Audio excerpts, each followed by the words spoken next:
Guys, welcome back my YouTube channel and मैं आराध्या शर्मा। चलिए भाई शुरू करते हैं आज की क्लास को। देखिए भाई, आज हमें पढ़ना है हिस्ट्री। जैसा कि मैंने बताया था कि मैं इस चैनल पर जीएस पढ़ाऊंगी और जीएस में हम सबसे पहले दो टॉपिक लेकर चलेंगे, सिविक्स एंड हिस्ट्री। तो सिविक्स की कुछ क्लासेस, सिविक्स की मतलब हफ्ते में 3 क्लासेस आपको सिविक्स की मिलेंगी और 3 क्लासेस आपको हिस्ट्री की मिलेंगी, ठीक है। तो ऐसे करके हम जीएस को कवर करेंगे। धीरे धीरे जब हमारा सिविक्स और हिस्ट्री का पोर्शन कंप्लीट हो जाएगा उसके बाद हम जीएस के अदर पार्ट्स को भी उठाएंगे, ठीक है। तो चलिए भाई शुरू करते हैं अपनी आज की क्लास। आज हिस्ट्री की क्लास है, सिविक्स की 3 क्लासेस हो चुकी हैं और आई थिंक आप लोगों ने अच्छे से पढ़ भी लिया होगा। और देखिए एक बात कहना चाहती हूँ कि सारे बच्चे अगर क्लास अच्छी लगा करे, सारी क्लास पूरी देखा करिए और अगर अच्छी लगा करे तो प्लीज एंड में क्लास को लाइक कर दिया करिए, शेयर कर दिया करिए एंड चैनल को सब्सक्राइब जरूर कर दिया करिए। सब्सक्राइब करके बेल आइकन भी प्रेस कर दिया करिए जिससे कि सारी क्लासेस का नोटिफिकेशन आपको पहुंचता है, ठीक है।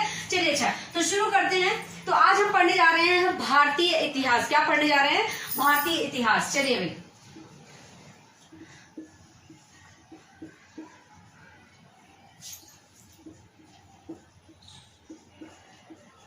भारतीय इतिहास, ठीक है।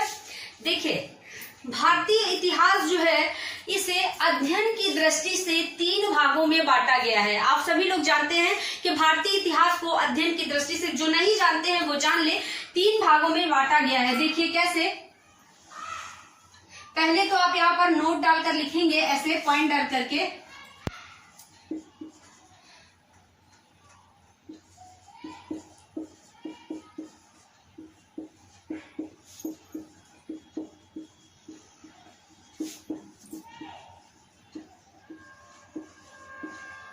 अध्ययन की दृष्टि से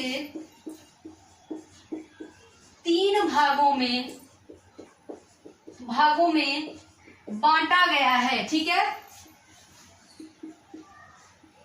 बांटा गया है। आगे बात समझ में। अब ये कौन कौन से भाग हैं, ये भाग कौन कौन से हैं, तो देखिए जान लेते हैं। नंबर एक प्राग ऐतिहासिक काल।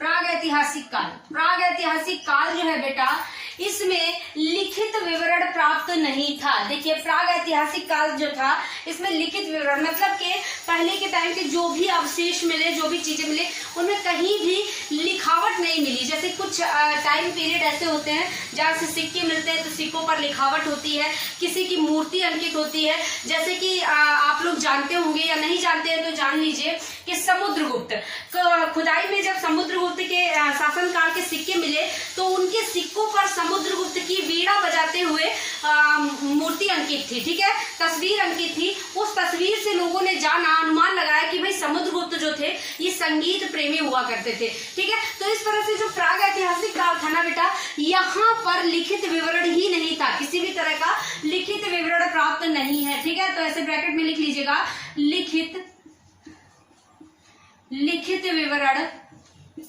विवरण प्राप्त नहीं, ठीक है, लिखित विवरण प्राप्त नहीं। और इसे आप कहेंगे पाषाण काल, ठीक है, पाषाण काल। देखिए भाई जो प्राग ऐतिहासिक काल है वो पाषाण काल से रिलेटेड है, ठीक है। चलिए भाई पाषाण काल इसी के अंदर आता है। इसके बाद नंबर 2 में देखेंगे, यहां से देखिए नंबर 2 में आद्य ऐतिहासिक काल। कौन सा? आद्य ऐतिहासिक काल।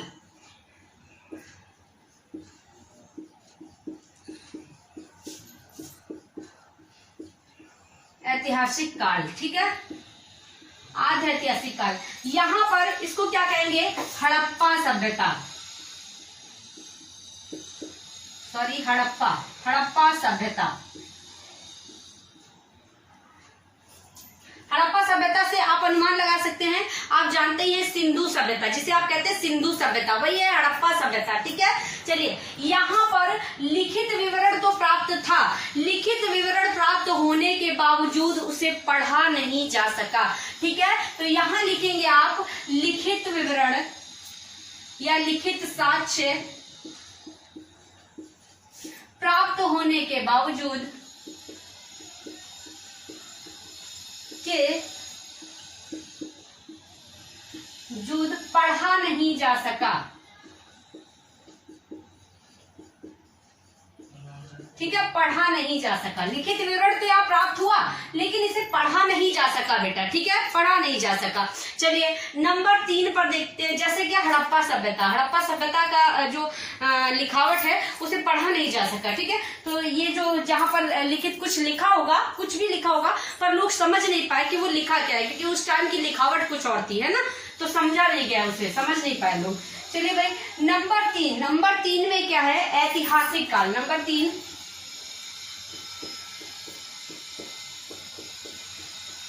ऐतिहासिक काल। ठीक है, ऐतिहासिक काल, यहां पर बेटा लिखित विवरण भी प्राप्त है और इसे पढ़ा भी जा सका। ठीक है, समझ लीजिएगा, लिखित विवरण प्राप्त, लिखित साक्ष्य प्राप्त और पढ़ा भी जा सका।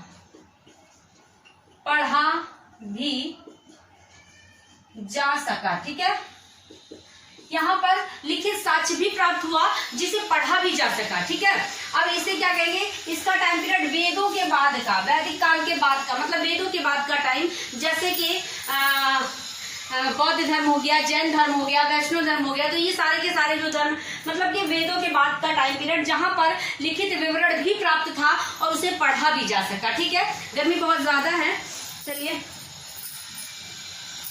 लिखित विवरण भी प्राप्त है और उसे पढ़ा भी चल सका। आई बात समझ में कि भारतीय इतिहास जो है इसे अध्ययन की दृष्टि से 3 भागों में बांटते हैं।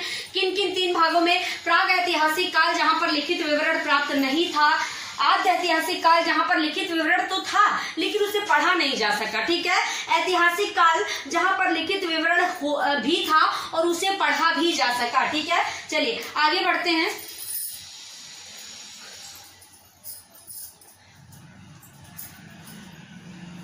यहां तक आ गई बात समझ में, चलिए आगे बढ़ते हैं। देखिए, मनुष्य की कहानी आज से लगभग 10 लाख वर्ष पूर्व मानी जाती है। ठीक है, इस चीज को भी आप लिखेंगे कि मनुष्य की कहानी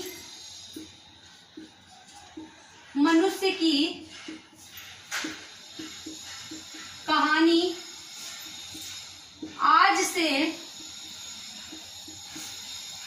लगभग 10 लाख वर्ष पूर्व मानी जाती है। ठीक है, मनुष्य की कहानी आज से लगभग 10 लाख वर्ष पूर्व मानी जाती है। जान लीजिए, क्योंकि आगे चल करके मनुष्य ही सारे काम करेगा। क्या क्या काम करेंगे, पाषाण काल में औजार बनाएंगे, ठीक है, आग का आविष्कार करेंगे, कृषि का आविष्कार करेंगे और पहिए का आविष्कार करेंगे। ठीक है, तांबा जो धातु है उसका प्रयोग करेंगे। ठीक है, तो चलिए इस तरह से, तो मनुष्य की कहानी पहले जानते हैं। मनुष्य की कहानी आज से लगभग 10 लाख वर्ष पूर्व मानी जाती है, लेकिन परंतु ज्ञानी मानव किसे कहते हैं, ज्ञानी मानव होमो सैपियंस। सबसे पहले ज्ञानी मानव जो होमो सैपियंस था वो धरती पर आया। तो देखिए, ज्ञानी मानव होमो सैपियंस,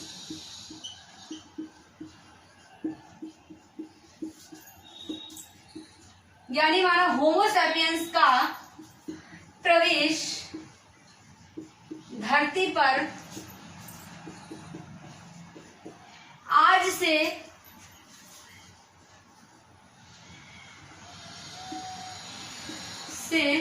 लगभग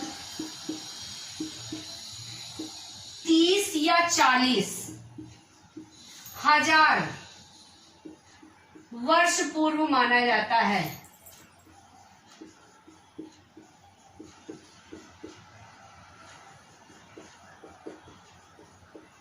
ठीक है, ज्ञानी मानव होमो सैपियंस। देखिए, मानव जो है मनुष्य की कहानी तो धरती पर 10 लाख वर्ष पहले से ही मानी जाती है। ठीक है, कि मनुष्य जो है वो धरती पर 10 लाख वर्ष पहले आ गया था। ठीक है, लेकिन ज्ञानी मानव होमो सैपियंस, मतलब पहले मनुष्यों में जो मनुष्य धरती पर आया उसके अंदर ज्ञान का विकास नहीं था, ज्ञान नहीं था। ठीक है, ऐसे ही जो मिल गया खा लिया, जो तोड़ लिया मतलब पेड़ों पे हो गया, या शिकार कर लिया खा लिया। कुछ पता नहीं था कि कैसे चीजों को भूनकर खाना है, किस तरह से खाना है। अब ज्ञानी मानव जो है होमो सेपियंस, जिसके अंदर बुद्धि थी, बुद्धि का विकास हुआ, उसका धरती पर प्रवेश कब से माना जाता है? 30 या 40 हजार पूर्व माना जाता है, 1000 वर्ष पूर्व माना जाता है। ठीक है, देखिए पहले हम आप भी बंदरों की तरह थे, हम आप बंदरों की ही प्रजाति हैं। ठीक है, हम आप बंदर ही थे, लेकिन वही बंदर, देखिए बंदर जो थे वो कौन से बंदर हम आप बन गए और कौन से बंदर बंदर ही रह गए। कुछ जो थे वो बंदर ही रह गए और कुछ जो थे वो मनुष्य में परिवर्तित हो गए। देखिए कैसे बंदर तो जो थे वो जंगलों में रहते थे। ठीक है, जिन्हें लंगूर कहते हैं आप, इस तरह से वो जंगलों में रहते थे। ठीक है, अब कुछ तो जंगलों से बाहर निकले और कुछ जंगलों में ही रह गए। जो जंगलों में रहे वो बंदर ही रहे। क्यों भाई? क्योंकि वो तो उसी तरह से, उन्हें पेड़ों पे चढ़ना है तो वो पैर हाथ का यूज कर रहे हैं, पूंछ का यूज कर रहे हैं, फल तोड़ के उसी तरह से खा रहे, तो वो बंदर ही रहे उसी तरह से। जो बाहर निकले वो पेड़ों पे तो चढ़ नहीं रहे हैं, उन्हें कोई फल तो मिल नहीं रहे हैं जो तोड़ तोड़ के खा रहे हैं, तो उन्होंने अपने हाथों का प्रयोग करना शुरू किया। जब उन्हें भूख लगी, चीजों को खाना है, तो वो जा जाके हाथों का प्रयोग करने लगे। जहां से चीजें मिल रही उठा रहे हैं, ऐसे तोड़ रहे हैं। ठीक है, तो जब वो खड़े होके तोड़ रहे हैं तो पैरों का भी प्रयोग किया उन्होंने, हाथों का भी प्रयोग किया। तो इस तरह से वो धीरे धीरे सीधे होने लगे और सीधे होकर के बन गए हम आप जैसे मनुष्य। ठीक है, हम आप बन गए। ठीक, अब जिस चीज का यूज नहीं था वो चीजें धीरे धीरे खत्म होने लगी। जैसे कि आप जानते हैं कि अगर आप ही हैं, मान लीजिए हम आप हैं, और हम आप किसी चीज का यूज ना करें काफी समय तक, तो वो धीरे धीरे खत्म होने लगती। जैसे हमारी बुद्धि, हमारा ज्ञान है, अपने ज्ञान को अगर हमारे पास कितना भी अथाह ज्ञान हो, लेकिन उस ज्ञान को अगर हम साल 2 साल यूज ना करें, प्रयोग ना करें, तो वो भी धीरे धीरे खत्म होने लगता है। आप देखते हैं 1-2 महीने ही बैठ जाइए, साल 2 साल की बात ही छोड़ दीजिए, 1-2 महीने आप बुक उठाकर मत देखिए, अपने अंदर जो ज्ञान है उसे रिपीट मत कीजिए, उसे रिवाइज मत कीजिए, फिर आप देखिए कि आपका ज्ञान धीरे धीरे खत्म हो रहा है। ठीक है, तो जिन चीजों का यूज नहीं था वो धीरे धीरे खत्म होने लगी। जैसे पूंछ, जो बंदर बाहर निकले ना, उनको पूंछ का यूज नहीं था, वो पूंछ का यूज ही नहीं कर रहे थे, हाथ पैर का यूज कर रहे थे, तो उनकी पूंछ अपने आप धीरे धीरे खत्म हो गई। जिस चीज का यूज नहीं होगा वो अपने आप खत्म हो जाएगी। ठीक है, तो पूंछ खत्म हो गई और बन कैसे गए? हम आप बन गए, हम आप जैसे। ठीक है, तो ज्ञानी मानव होमो सेपियंस का विकास जो है धरती पर 30 या 40 हजार पूर्व माना जाता है, वर्ष पूर्व माना जाता है। ठीक है, चलिए आ गई ये बात समझ में। अब देखिए, अब हम थोड़ा सा पाषाण काल को जान लेते हैं। पाषाण काल को, पाषाणकालीन संस्कृति को हम जान लेते हैं, क्योंकि पाषाणकालीन संस्कृति बहुत ज्यादा जरूरी है। पत्थरों का काल, ठीक है, इसके भी 3 पार्ट्स हैं, उनको हम जानेंगे यहाँ पर किन किन। यहीं से मनुष्य जो है विकास करना शुरू करता है। पाषाण युगीन संस्कृति जो है ना, इसी से मनुष्य विकास करना शुरू करता है। यहीं से आग का आविष्कार होगा, पहिए का आविष्कार होगा, कृषि का आविष्कार होगा। तो मनुष्य के बारे में हमें जानना है तो हमें पहले पाषाण काल को पढ़ना होगा। ठीक है, पाषाण युगीन संस्कृति को, पाषाण युगीन संस्कृति या पाषाणकालीन संस्कृति कह लीजिए, पाषाण युगीन संस्कृति कह लीजिए। बात देखिए, ठीक है, इसके भी 3 पार्ट्स हैं। कौन कौन से? पाषाण युगीन संस्कृति के भी 3 पार्ट्स हैं। कौन कौन से? देखिए, पुरा पाषाण नंबर 1, पुरा पाषाण काल, पुरा पाषाण काल। ठीक है, पुरा पाषाण काल, इसके अंदर क्या हुआ सारी चीजें अभी बताऊंगी। नंबर 2 में देखिए, नंबर 2 मध्य पाषाण काल, मध्य पाषाण काल। ठीक है, नंबर 2। नंबर 3 नव पाषाण काल। कौन सा? नव पाषाण काल। चलिए भाई, पाषाण काल के भी ये 3 पार्ट्स हैं, पुरा पाषाण काल, मध्य पाषाण काल और नव पाषाण काल। ठीक है, पुरा पाषाण काल मतलब पहले वाला, मध्य मतलब बीच वाला, नव मतलब नया वाला। ठीक है, तो पुरा पाषाण काल, मध्य पाषाण काल और नव पाषाण। देखिए, पुरा पाषाण काल में क्या काम हुए थे?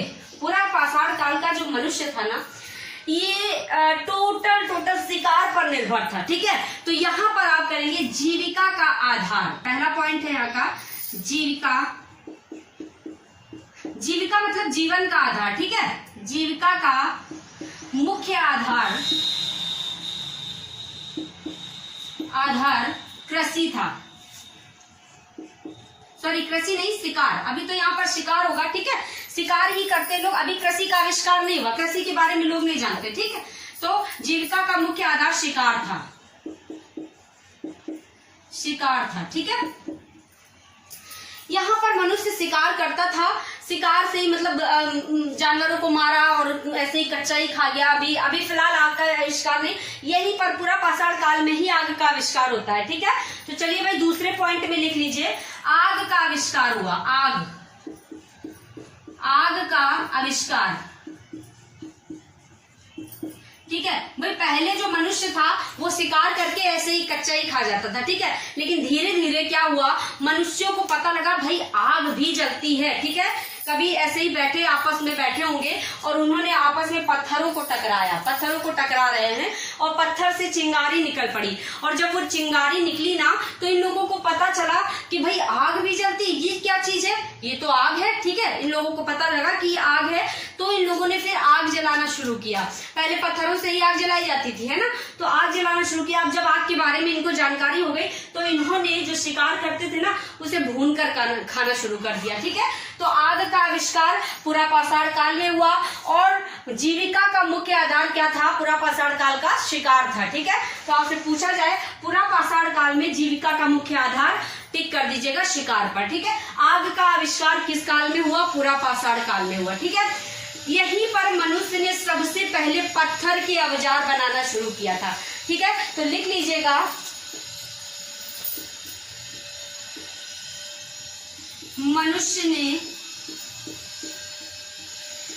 सबसे पहले पत्थर के, दिख रहा है, बिल्कुल, औजार बनाना शुरू किया, ठीक है। पत्थर के औजार बनाना शुरू किया मनुष्य ने सबसे पहले, किस काल में, पत्थर के औजार पूरा पाषाण काल में। पाषाण का मतलब होता है पत्थरों का काल, पूरा पाषाण काल। पाषाणकालीन संस्कृति मतलब पत्थरों वाली संस्कृति, जहाँ पर पत्थरों के ही बर्तन बनते थे, पत्थरों के ही घर बनते थे, मतलब सारा कुछ पत्थरों से ही हो रहा है, पत्थरों के ही औजार बनते थे, ठीक है। पाषाण का मतलब पत्थरों का काल, पाषाण युगीन, ठीक है। चलिए भाई, तो पूरा पाषाण काल में ही मनुष्य ने सबसे पहले पत्थरों के औजार बनाना शुरू किया था, और यहीं से हमें पता लगता है कि मनुष्य ने सबसे पहला औजार कौन सा बनाया था, कुल्हाड़ी बनाया था, जो कि पत्थर की थी, ठीक है। चलिए भाई उसको आगे पढ़ेंगे। अब मध्य पाषाण काल, मध्य पाषाण काल में कुछ खास नहीं है, बस यहाँ पर एक चीज जान लीजिएगा, पहला पॉइंट आप लिख लीजिएगा कि छोटे छोटे पक्षियों को मारने के लिए छोटे छोटे औजार बनाए जाते थे, ठीक है। तो लिख लीजिएगा, छोटे छोटे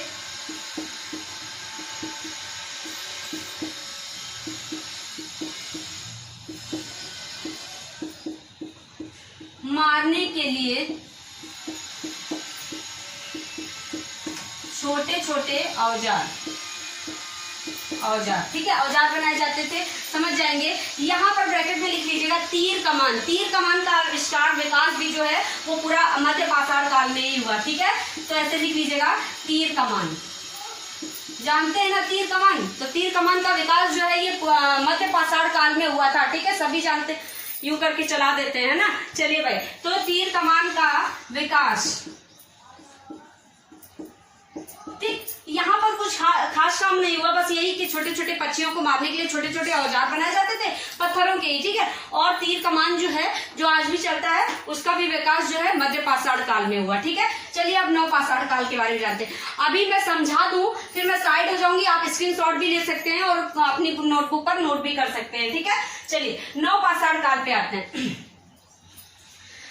नव पाषाण काल, देखिए यहाँ पर नव पाषाण काल में सबसे पहले जो मोस्ट इंपॉर्टेंट जो पॉइंट है वो है पहिए का आविष्कार। पहिए का आविष्कार नव पाषाण काल में हुआ। इसको आप ऐसे भी याद रख सकते हैं कि जब नया टाइम आया तो हमने गाड़ियों से चलना शुरू कर दिया, ठीक है, गाड़ियों से चलना शुरू, ट्रिक है ऐसे ही। और गाड़ियों से चलना जब शुरू करेंगे तो भाई गाड़ी में तो मेन पहिया ही होता है ना, पहिया नहीं होगा गाड़ी चलेगी कैसे। तो नए टाइम में गाड़ी से चल रहे हैं, मतलब पहिए का आविष्कार। तो यहाँ पर लिखेगा पहिए का आविष्कार, ठीक है, नव पाषाण काल में का आविष्कार, ठीक है, आविष्कार, पहिए का आविष्कार दिख रहा है, बिल्कुल पहिए का आविष्कार, ठीक है। मनुष्य में स्थायी निवास की प्रवृत्ति, मनुष्य में स्थायी निवास की प्रवृत्ति, या ऐसे लिख लीजिएगा स्थायी निवास की प्रवृत्ति।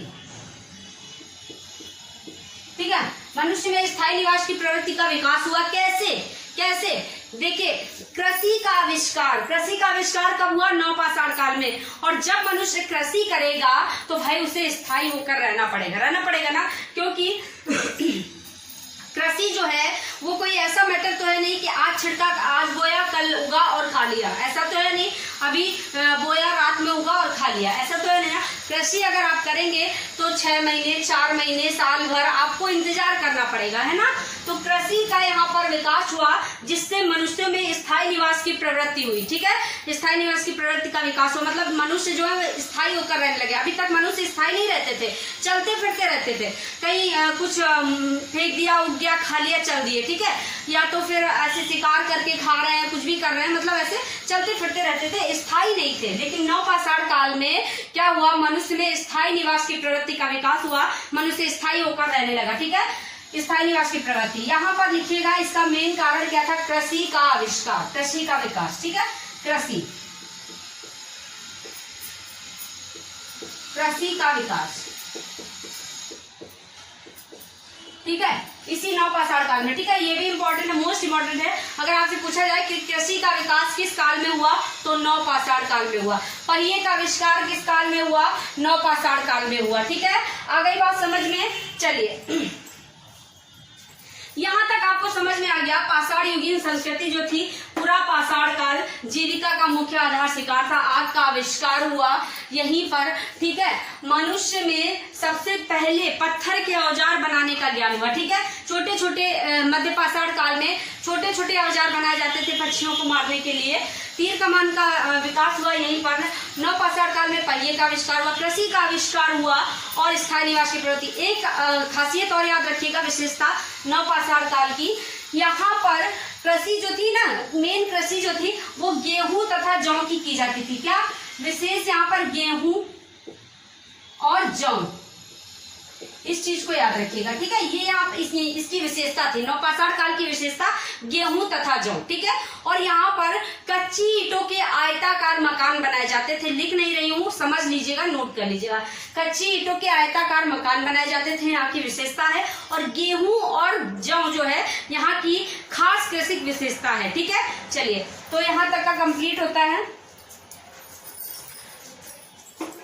अब देखिए, आगे हम कल की क्लास में पढ़ेंगे बेटा। आज की क्लास काफी लेंथी हो गई है, आगे हम कल की क्लास में पढ़ेंगे। यहाँ तक का तो हमने लगभग सब कुछ ही समझ लिया है। देखिए, भारतीय इतिहास को एक बार क्विक रिवीजन ले लेते हैं छोटा सा। भारतीय इतिहास जो है इसे अध्ययन की दृष्टि से 3 भागों में बांटा गया है। प्राग ऐतिहासिक काल, जहाँ पर लिखित विवरण नहीं है। आद्य ऐतिहासिक काल, जहाँ पर लिखित विवरण होने के बावजूद पढ़ा नहीं जा सका। ऐतिहासिक काल, जहाँ पर लिखित विवरण भी है और उसे पढ़ा भी जा सका। ठीक है, मनुष्य का जो धरती पर कहानी है ये लगभग 10 लाख वर्ष पूर्व मानी जाती, पर ज्ञानी मानव जो होमो सैपियंस था उसका प्रवेश धरती पर 30 या 40 हजार वर्ष पूर्व ही माना जाता है। प्रवेश 30 या 40 हजार वर्ष पूर्व। ठीक है, पाषाण युगीन संस्कृति के भी 3 भाग हैं, पूरा पाषाण काल, नवपाषाण काल और मध्य पाषाण काल और नवपाषाण काल। ठीक है, पूरा पाषाण काल में आग का आविष्कार हुआ। यहाँ पर जो लोग थे वो शिकार पर निर्भर रहते थे, जीविका का मुख्य आधार शिकार था। मध्य पाषाण काल में छोटे छोटे औजारों का आविष्कार हुआ, तीर कमान का विकास हुआ। नवपाषाण काल में पहिए का आविष्कार हुआ, कृषि का विकास हुआ, स्थायी प्रवृत्ति आई लोगों में, और गेहूं तथा जौ यहाँ की खास विशेषता थी। ठीक है, देखिए, जो नवपाषाण काल था ना, थोड़ा सा और समझ लीजिए, बाकी का कल की क्लास में पढ़ते हैं, थोड़ी सी लंबी हो जाएगी क्लास। जो नवपाषाण काल था ना, नवपाषाण काल से ही पता लगता है कि मनुष्य ने, यहाँ पर लिख लीजिएगा,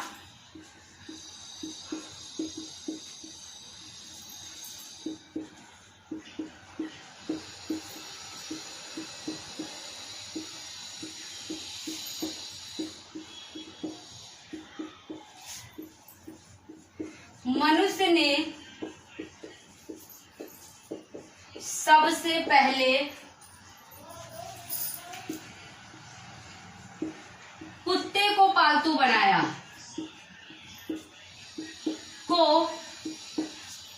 पालतू बनाया।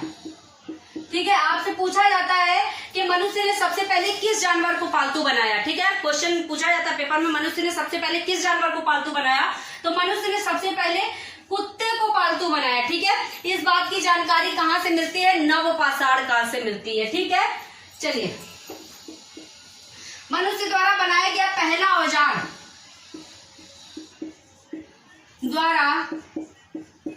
बनाया गया पहला औजार तो भाई ये है कुल्हाड़ी। क्या है, कुल्हाड़ी। कुल्हाड़ी जो कि बेटा पत्थर की बनी थी। किसकी, पत्थर की। ठीक है, पता है आपको पाषाण काल में पत्थर के ही औजार बनते थे। तो मनुष्य द्वारा बनाया गया पहला औजार आपसे पूछा जाता है कुल्हाड़ी। ये सारे के सारे जो पॉइंट लिख रही हूँ ना, मोस्ट इंपॉर्टेंट है, ध्यान दीजिएगा इस पर। ठीक है, कुल्हाड़ी मनुष्य के द्वारा बनाया गया पहला औजार है। ठीक है, मनुष्य द्वारा प्रयोग की जाने वाली पहली धातु कौन सी थी, मनुष्य द्वारा प्रयोग की जाने वाली पहली धातु कौन सी थी बेटा, तांबा। ठीक है, मनुष्य ने सबसे पहले तांबा धातु का प्रयोग किया था। किसका, तांबा धातु का। ठीक है, चलिए भाई, इसके बाद एक पॉइंट और जान लीजिए कि सबसे पहली मिश्र धातु कौन सी थी। सबसे पहली मिश्र धातु यहां कर लीजिएगा। पहली मिश्र धातु कौन सी थी बेटा, कांसा थी। क्या थी, कांसा। ये किससे मिलकर बनती है, ये तांबा प्लस टिन से मिलकर बनती है। ठीक है, तांबा प्लस टिन। चलिए भाई, तो ये चीजें आपकी समझ में आ गई कि मनुष्य ने सबसे पहले किसको पालतू बनाया, कुत्ते को पालतू बनाया। ठीक है, मनुष्य जो है इसके द्वारा बनाया गया पहला औजार कौन सा था, कुल्हाड़ी था। ठीक है, मनुष्य ने सबसे पहले किस धातु का प्रयोग किया, तांबा धातु का। पहली मिश्र धातु कौन सी थी, कांसा थी, जो कि तांबा प्लस टिन से मिलकर बनती है। ठीक है, चलिए भाई, तो यहाँ तक का कंप्लीट हो गया है। अब कल हम जानेंगे हमारे प्राचीन भारतीय इतिहास के स्रोत, मतलब कि किन स्रोतों के आधार पर हम प्राचीन भारतीय इतिहास को समझ सकते हैं। ठीक है, चलिए भाई, तो आज के लिए इतना ही रखते हैं।